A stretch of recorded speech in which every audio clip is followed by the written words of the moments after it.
Bonsoir à tous, merci d'avoir choisi TV+ pour vous informer les principaux titres de ce 20h. Un nouveau parti politique de l'opposition vient de voir le jour au Gabon. Il s'agit des Démocrates Libres, parti créé par Akouré Davin. 15 enfants morts noyés, 25 portés disparus. C'est le bilan du naufrage dans l'état de Sokoto, dans le nord-ouest du Nigeria. Vous le verrez dans ce journal.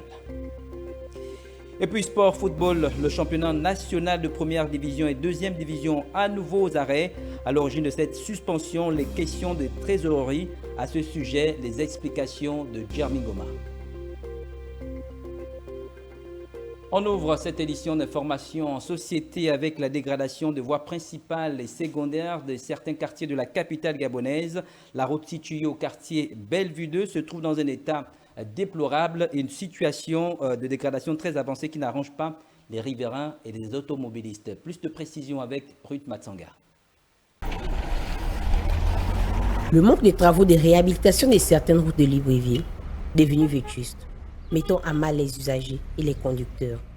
Dans la plupart de ces quartiers, les plaintes s'en suivent. La population se révolte de voir les routes qu'elle emprunte en mauvais état. Les habitants de ce quartier se sentent abandonnés. Vraiment, ça fait un bout de temps qu'on nous a abandonnés ici. L'état de la route se dégrade à tout moment. Les jeunes du quartier essayent de s'unir de temps en temps pour pouvoir essayer de remédier. Mais jusqu'à là, quand il y a de fortes pluies, ça se dégrade comme vous voyez. Et parfois, ça cause des énormes bouchons. Dans les environs de 16h à 17h, ce n'est pas vraiment praticable. C'est vraiment touffu. Donc on prie qu'on essaie aussi de penser à nous pour pouvoir arranger comme on voit, comme ça se passe dans d'autres quartiers. Face à cette situation, la population donne sa voix. Il est triste, vous le constatez vous-même, qu'il est vraiment regrettable de constater qu'une route de ce genre est pratiquement à Libreville. Les routes sont impraticables du fait que tout est abandonné. C'est pour dire que les véhicules, les conducteurs et même les piétons sont à la merci de leur misère, de leur souffrance. Et ça pour la suffisance que le pays, ça ne va pas. Il y a quelque chose qui ne va pas. Cela peut interpeller au gouvernement parce qu'ils attendent quand le pire existe. Par ailleurs, selon certains, si les taximens augmentent le tarif du transport, c'est dû à l'état de la route. Visiblement, une solution imminente afin d'adoucir la souffrance de cette population s'impose. Même cas de figure au quartier Cité Mébiam, une zone orpheline du projet de réhabilitation de voirie de Grand Libreville. Dans cet endroit, les automobilistes éprouvent d'énormes difficultés à pouvoir circuler. Des précisions avec Lorraine Biengué. Le gouvernement a mis en place le projet PEPAR de réhabilitation des voiries du Grand Libreville. La mise en œuvre de cette opération dans les quartiers de la Cité Mébiam, situé dans le 2e arrondissement de la commune de Libreville, se fait toujours attendre. Malgré les taxes payées par les conducteurs des taxis, la situation semble ne pas s'améliorer. Bien comme on souffre, mais malgré les taxes qu'on paye au ministère des Transports, le ministère des Transports ne nous satisfait pas. On paye quand même beaucoup les taxes au ministère des Transports, mais le ministère des Transports ne nous satisfait pas. Même vous voyez comment beaucoup de voitures se coincent là, se grattent là, se cassent là, mais elles ne font rien. Dans le but de trouver des solutions à ce problème, les riverains de ce quartier sont obligés de procéder à certaines méthodes. Les taxis qui passent souvent nous parlent même mal à cause de la dégradation de la route. On se dit qu'on veut manger l'argent en temps, on aide les voitures à passer. Souvent certains se bloquent même. Les collectivités locales restent aussi silencieuses face à cette situation déplorable. On demande à la mairie de faire déplacer la poubelle d'ici pour mettre ça plus haut. Jusqu'aujourd'hui, on n'a jamais eu de solution. Et voilà comment la route se dégrade. On fait comment? Les populations de ce quartier demeurent toujours dans l'attente et souhaitent absolument que le gouvernement réagisse au plus vite. Autre fait des sociétés, il n'est pas rare de circuler dans certaines artères de la capitale gabonaise et observer des chaussures accrochées sur des câbles de fils électriques. Le phénomène prend de l'ampleur à Libreville et dans d'autres parties du Grand Libreville. On est en train de croire que ces pratiques sont des langages codés. Pour qui et pourquoi? Tentative de réponse avec Jessica Andjoa. Comment comprendre le langage des jeunes? Ce sont pour la plupart des chaussures usées qui se retrouvent accrochées au câble électrique À Libreville et ses environs, le constat est le même. Que signifient réellement ces pratiques? À quoi renvoient ces images? C'est un système de rue, voilà, c'est un langage street, quoi, comme ils le disent le plus souvent. Généralement, c'est un système qui revient des États-Unis, notamment comme Harlem, c'est-à-dire les jeunes, c'était pour marquer un peu leur territoire, quoi. D'autres, ils appellent ça la décoration. Ils ont un peu suivi le style américain parce qu'aux États-Unis, beaucoup accrochent toujours les chaussures sur les fils de courant. Donc, ils ont suivi un peu cette mode. Ils appellent ça une décoration. Comme dans certains pays occidentaux, les États-Unis par exemple, c'est un moyen de repère. Les paires de baskets entrelacées pondues au fil électrique est un langage codé. Au Gabon, seuls les initiateurs sont à même de le décoder. Quand je suivais des films américains qui avaient trait au sport, je me rappelle que ces jeunes-là jetaient en fait des chaussures sur les câbles de courant. Et c'est certainement à cause de ça qu'aujourd'hui nos jeunes le font. Ça peut gâcher un tout petit peu le décor de la ville, c'est vrai. Mais après, je pense qu'il doit avoir certainement un message derrière. C'est un message implicite que la jeunesse donne certainement à l'endroit des gouvernants. Peut-être beaucoup plus mieux hiérarchiser la société. Bon, pour moi, je vois que c'est... Normalement, on devait les sanctionner parce que ça cause encore de la saleté, plus de saleté. Vaut mieux de jeter à la poubelle au lieu d'accrocher ça sur la route comme ça. Ça ne fait pas beau, ça ne fait pas joli pour moi. Et de leur dire aussi de ne pas suivre ce qui se passe à l'Occident pour amener ça au pays. Laisser leur empreinte au passage serait entre autres objectifs. La question reste à savoir si cette pratique est approuvée par la juridiction du pays. Volet économique de ce journal, la production de tôle au Gabon a baissé de 5,4% à la fin du quatrième trimestre 2022. Comparativement au trimestre précédent, la baisse s'est exacerbée pour afficher moins 14,4%. C'est ce que révèle la dernière note de conjoncture du ministère de l'économie. Les raisons de cette baisse dans ce reportage signé de Maya Meza.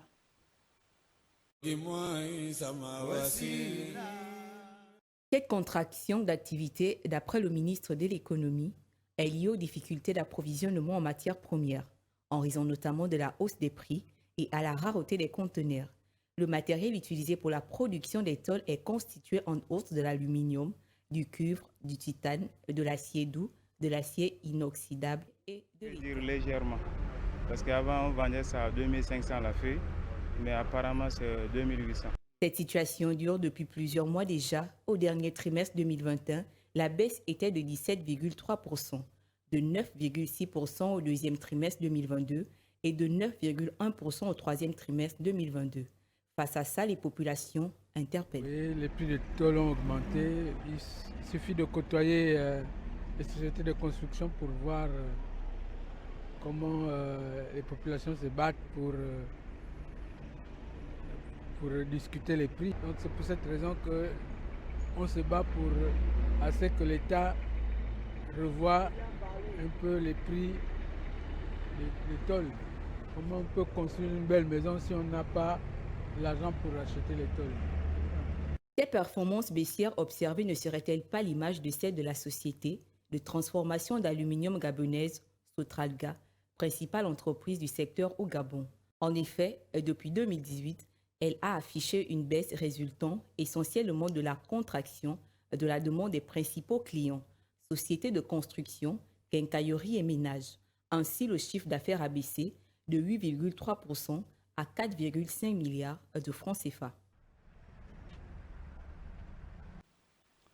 Politique à présent, la période électorale approche à grands pas et se faire enrôler afin de pouvoir voter sont le devoir que devront accomplir les citoyens, en l'occurrence les jeunes âgés entre 18 et 25 ans. De ce fait, que pense cette catégorie de la jeunesse gabonaise à ce sujet? Dorcelia Pendi a baladé son micro dans les rues de la capitale gabonaise. Voici quelques avis. Non, je ne pense pas me faire enrôler. Oui, la politique du pays m'intéresse. Non, je ne me sens pas impliqué dans l'élection. Parce que déjà, je ne vois pas le changement du pays qu'il y a. Donc, moi particulièrement, je ne suis pas vraiment intéressé. Oui, je compte aller me faire enrôler. Oui, je compte voter. Je m'intéresse à la politique de mon pays parce que je suis une jeune gabonaise et c'est normal que je m'intéresse à la politique de mon pays. m'enrôler, je ne crois pas encore. Pour l'instant, non. C'est pas encore sûr. Oui, voter, oui. Si je m'enrôle, oui, je vais voter. Impliquer, ça va avoir un autre niveau parce qu'on s'est senti impliqué la dernière fois, rien n'a marché.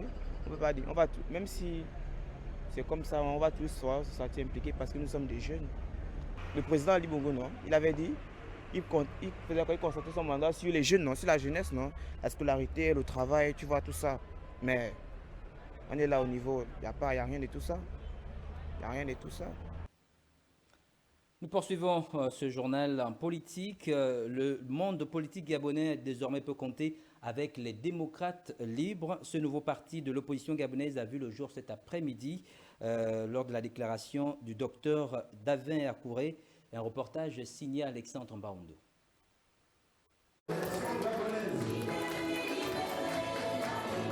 L'univers politique gabonais vient de voir la naissance d'un nouveau parti. Il s'agit des démocrates libres du docteur Akouré Davin. C'est au cours d'une déclaration que l'homme politique est revenu sur les raisons de son divorce avec son ancienne écurie. Je suis également surpris par autant de haine, par autant de bile, autant d'aigreur, autant de contre-vérité, autant de fantasmes déversés dans les réseaux sociaux et dans la presse. Le nouveau président a profité de l'occasion pour décliner sa nouvelle philosophie politique. Les démocrates libres, dont la devise est liberté, responsabilité, progrès. Les couleurs de ce parti sont le rouge et le blanc, comme vous pouvez le constater. Ces couleurs qui pavoisent la salle et que je porte aujourd'hui. Comme pour rassurer ses amis, le docteur Akouré Davin a réaffirmé son ancrage dans l'opposition gabonaise. C'est un parti de l'opposition. Je le dis et je le redis. Que ça soit bien entendu par tous et bien compris. Les démocrates libres sont dans l'opposition gabonaise. L'une des échéances politiques de 2023, la scission entre Guizou Mandama et le docteur Akouré Davin ne va-t-elle pas amoindrir les chances d'alternation de l'opposition gabonaise? Seul l'avenir nous le dira. Le divorce est enfin consommé entre Guizou Mandama et le docteur Akouré Davin. Et lors de sa déclaration politique, ce poids lourd de démocrates s'est également revenu sur les véritables raisons de son départ de ce parti. Nous l'écoutons au micro de Youssouf Mbumba. Et je suis également surpris par l'importance qui est accordée au remplacement des membres intérimaires à la tête d'un parti de l'opposition. Ce remplacement est-il un fait majeur? Pour un parti d'ailleurs coutumier du faire? La réponse est à mon avis a priori non. Car n'oublions pas que plusieurs cadres fondateurs du Parti des démocrates ont rejoint le camp du pouvoir. Je citerai Jean-Pierre Bougaga Kassa, je citerai Jean-Norbert Biamba, Martin Moyengi Mabende, Maxime Oniba, Vincent Elamigné, Léopold Moulakia, Francis Etifina et beaucoup d'autres. Sans compter, bien sûr, et sans les signaler d'éventuels départs imminents. Ces démissions de mémoire n'ont jamais fait couler autant de salive. Certaines sont même passées inaperçues. La ministre chargée des relations avec les institutions et le Parlement, Denise Mekam Nepouze Tati, s'est rendue ce matin devant la commission de communication de l'Assemblée national. Objectif, demander aux députés de voter ce projet de loi qui privera les journalistes de leur droit d'élire 2 de 9 membres de la haute communication. Des précisions dans ce reportage de Maya Media. Denise Mekam défend notamment le projet de loi portant réorganisation et fonctionnement de la HAC. L'article 5 modifie le mot de désignation des membres de cette institution. Désormais, c'est le président de la République, le président du Sénat et le président de l'Assemblée nationale sont habilités à désigner les 9 membres de la HAC, soit 3 à chacun d'eux. C'est ce qui se faisait avant le dialogue politique d'Angondje de 2017. Au cours de ce dialogue, les journalistes avaient arraché une victoire de la classe politique d'élire 2 de leurs représentants pour siéger à la HAC. Les 2 journalistes qui ont bénéficié de cette disposition sont Timothée Boudzengi et Abel Minongo, élus en mai 2018 lors d'un scrutin discuté et organisé dans les locaux de la Maison de la Radio. Malgré leurs extrêmes minorités, ces 2 journalistes indépendants auraient, lors des délibérations, donné du fil à retordre à leurs 7 autres collègues nommés par le pouvoir.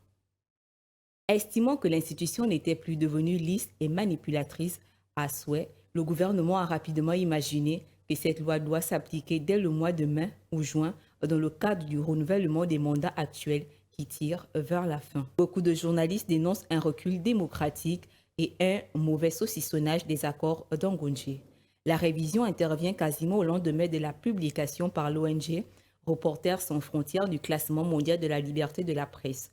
En 2023, le Gabon a gagné 11 places, devenant ainsi 94e contre le 105e rang mondial en 2022. Le Parti démocratique gabonais étant majoritaire entre les 2 chambres du Parlement, la loi ne risque pas d'être rétoquée ni rejetée.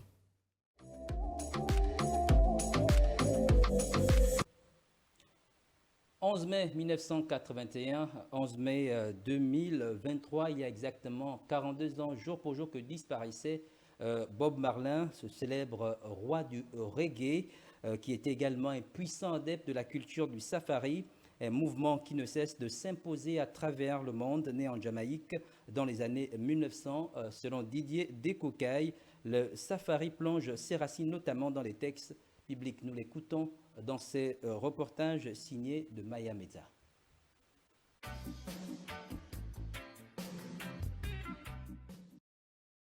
Les Rastas, tout le monde ou presque a entendu parler. Pour certaines personnes, le terme évoquait avant tout une musique, le reggae, ainsi qu'une icône. Le chanteur jamaïcain Bob Marley, mort il y a tout juste 42 ans. Pour d'autres, les Rastas sont ces étranges individus vêtus d'habits verts, jaunes et rouges, les couleurs du drapeau éthiopien, coiffés de dreadlocks, ces mèches de cheveux emmêlés. Le 11 mai, c'est une date inoubliable pour tous les Rastas et pour tous les fanatiques du reggae partout dans le monde entier.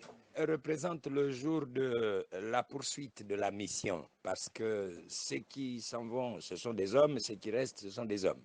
Et moi aussi, j'ai été choisi, appelé par Jah pour poursuivre cette œuvre-là que nous a laissé Bob Marley. Ces quelques idées reçues ont sans doute ne font évidemment qu'effleurer la surface de ce qui compose le mouvement Rastafari, un mouvement dont l'histoire et la spiritualité sont fortement imprégnées de culture biblique. Il écrit que le jour de la mort vaut mieux que le jour de la naissance.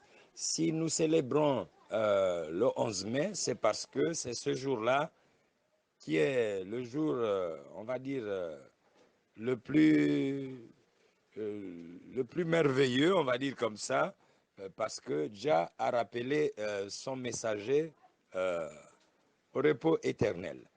Et comme l'artiste ne meurt pas, et Dieu lui-même qui nous a créés, que nous les Rastas nous appelons Jah, il est le Dieu des vivants, il ne meurt pas, nous continuons à célébrer Bob Marley. Est-ce que le mouvement Rasta existe vraiment à Libreville? Bon, oui, le mouvement Rasta existe bel et bien à Libreville. Nous sommes dans l'agriculture et dans l'éducation. Nous scolarisons les enfants abandonnés. On essaye de former ces enfants dans la musique, dans le sport, dans la mécanique, et dans les langues surtout. Les langues bantoues, les langues étrangères aussi, comme l'anglais, l'espagnol, l'italien, et voilà, j'en passe. Et les langues africaines comme le Hausa, le Lingala, et tout d'abord les langues bantoues de la sous-région, le Fang, et tout ça, le Teke, le Bamba, le Nzebi, le Ponou, le Ndomo. On apprend toutes ces langues-là ici. Bon, en matière de langue, ce sont des choses qui sont bénévoles. Mais quand il s'agit de la musique, on demande un franc symbolique parce qu'il y a des corps de guitare à payer, il y a l'entretien du matériel, il y a l'électricité, donc voilà. Mais nous faisons du bénévolat, la communauté Rasta est bel et bien là. Mouvement initialement marginal, bien que sévèrement réprimé par les autorités coloniales britanniques en Jamaïque, le mouvement Rastafari va connaître un envol spectaculaire aux alentours de 1960.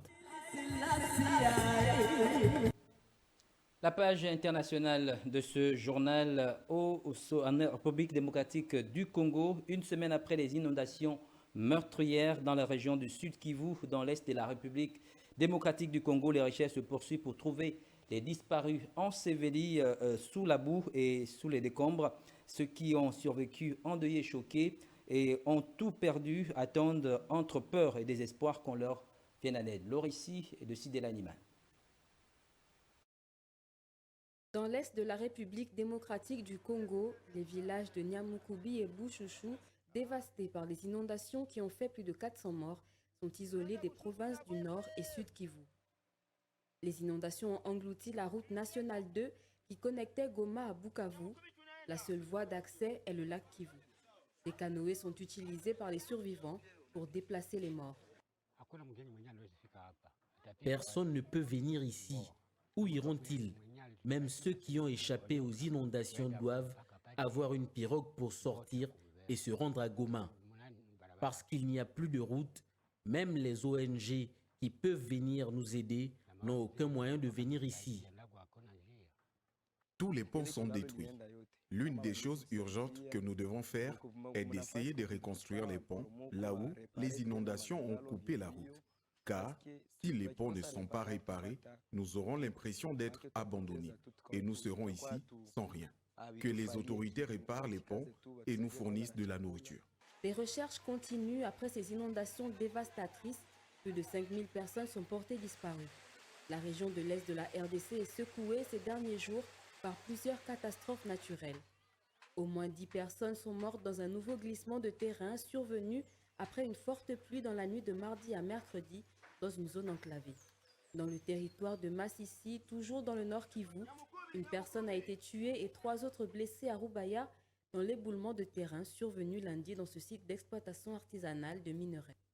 Dans le territoire de Massissi, toujours dans le nord Kivu, une personne a été tuée et 3 autres blessés à Rubaya dans l'éboulement de terrain survenu lundi dans ce site d'exploitation artisanale de minerais. Au milieu des pleurs dans les villages, les secouristes sont débordés. Les 120 volontaires de la Croix-Rouge déployés et les structures sanitaires déplorent le manque de matériel adéquat dans la prise en charge des blessés ou des corps retrouvés. Au Nigeria, 15 enfants sont morts noyés, 25 portés disparus après le naufrage de leur embarcation avant-hier mardi sur une rivière dans l'est de l'état de Sokoto, dans le nord-ouest du pays. L'Orici de Sidel Animal.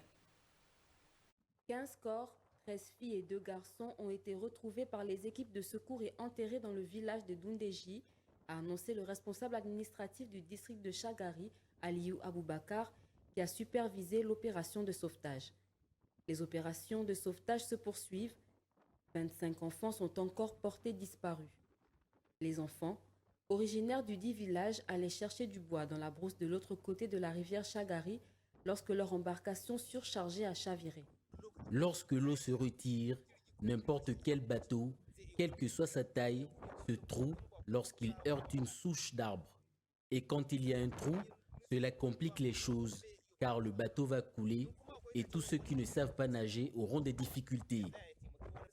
Je ne prie que pour le repos de ceux qui ont perdu la vie et qu'Allah donne à leurs parents le courage de supporter la perte, car celui qui perd un être cher n'a pas d'autre choix.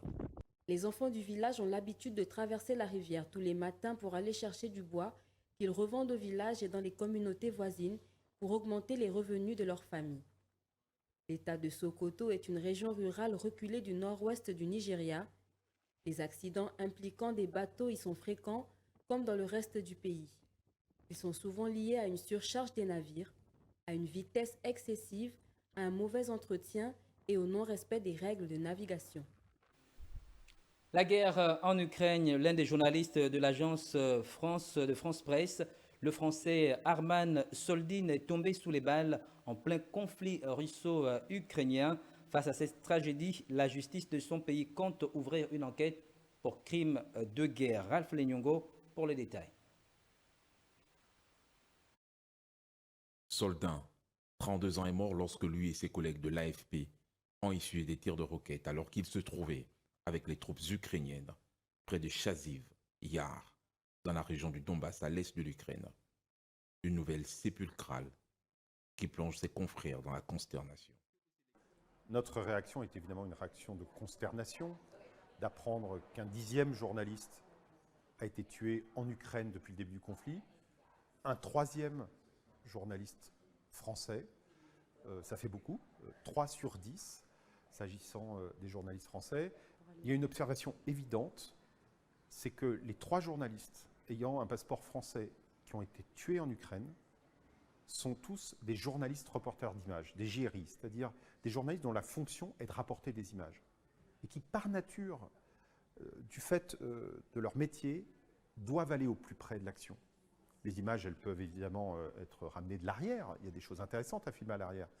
Mais un journaliste qui fait des analyses, qui fait des enquêtes, par nature, il n'a pas à être sur le front. Quelqu'un qui fait des images, il doit aller, malheureusement, là où il y a du danger, plus qu'ailleurs, mesurer ce danger. Mais mesurer le danger, ça n'a pas amené le risque zéro, malheureusement. Ainsi, une enquête sera ouverte par une unité de procureurs spécialisée dans les crimes contre l'humanité et les crimes de haine, et cherchera à déterminer les circonstances exactes de la mort de Soldin. Pour Reporters sans frontières, tout est clair.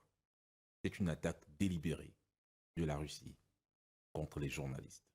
Les forces russes, dès le début du conflit, ont ciblé les journalistes. Et ça, cette commission de crimes de guerre contre des journalistes, elle a été massive lors de ce conflit. Crimes de guerre commis contre des personnes, des journalistes, commises parfois contre des installations médiatiques qui sont des installations civiles et en tant que telles ne sauraient pas être ciblées. La perception que c'est un terrain dangereux avec 2 types de dangers. Le danger d'être délibérément ciblé par les forces russes. À au moins 26 reprises depuis le début du conflit, des journalistes ont été délibérément ciblés en tant que tels. Et le danger aussi d'être victime de tirs visant les forces ukrainiennes. Ce sont au total 11 journalistes qui sont tués depuis le début du conflit russo-ukrainien. De façon générale, les journalistes sont de plus en plus des victimes collatérales en temps de conflit. Le cas le plus récent est celui de Ndesso, âgé de 26 ans, tombé par des balles tirées des forces ambazoniennes à Bamenda, chef-lieu de la région du Nord-Ouest, au Cameroun. Sport, football, le championnat national de football de première et deuxième division à nouveau aux arrêts. Les raisons, les joueurs ne perçoivent toujours pas leur salaire. Malgré l'organisation des assises sur le football, rien n'a véritablement évolué. Des précisions avec Jeremy Goma. L'on se souvient encore de cette date qui s'inscrivait comme un rendez-vous qui devait changer le cours de l'histoire du pays en matière de football. Du 10 au 22 mai 2021, l'organisation des assises du championnat national de football de première et de deuxième division. Un moment d'échange sur le football selon lequel il était question de trouver des solutions à cette situation déplorable. Les footballeurs vivent dans des conditions précaires. Ils ne demandent qu'à être payés pour le métier qu'ils ont choisi de faire. Au cours des différentes discussions lors de ces assises nationales du football, l'une des questions importantes tournait autour du financement sans interruption du championnat national. L'État s'était engagé d'assumer pendant 3 ans la subvention pour l'organisation du championnat national. 2 ans plus tard, l'on constate, pour le regretter, que les clubs décident une énième fois de ne plus fouler les pelouses faute de moyens financiers. Car depuis 6 mois déjà, les joueurs se plaignent. L'État n'a donc pas respecté sa condition de prendre en charge les aspects liés au salaire, au transport, à la restauration des joueurs et des staffs techniques des différents clubs engagés dans cette campagne. Les dirigeants des clubs et les joueurs ont décidé de ne plus jouer jusqu'à ce que ce problème puisse être réglé. Le football gabonais est depuis quelques années livré à cette situation. Avec le début du championnat féminin, les mêmes choses sont déjà en train de se reproduire.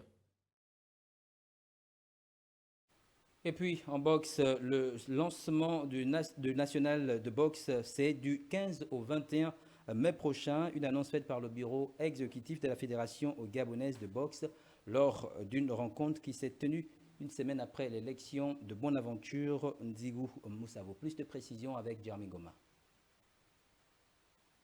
C'est la première annonce faite par le nouveau bureau de la Fédération gabonaise de boxe.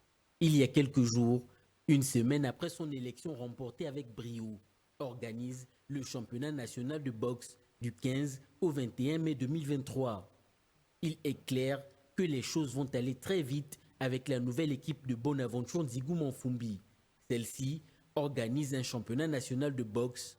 C'est lors d'une rencontre du comité exécutif que la nouvelle a été décidée. C'est forcément un soulagement pour les athlètes du noble art. Un tournoi auquel les délégations issues de l'intérieur du pays y prendront une part active. Ce sera une compétition à laquelle les meilleurs pugilistes seront qualifiés pour participer au prochain championnat d'Afrique de la discipline qui se déroulera du 13 au 20 juin 2023 à Yaoundé au Cameroun. Voilà, c'est la fin de ce journal. Merci de votre aimable attention. Restez câblés sur TV+, pour la suite des programmes. Je vous retrouve lundi prochain s'il plaît. Adieu, bonne suite de programme. Prenez soin de vous. Au revoir.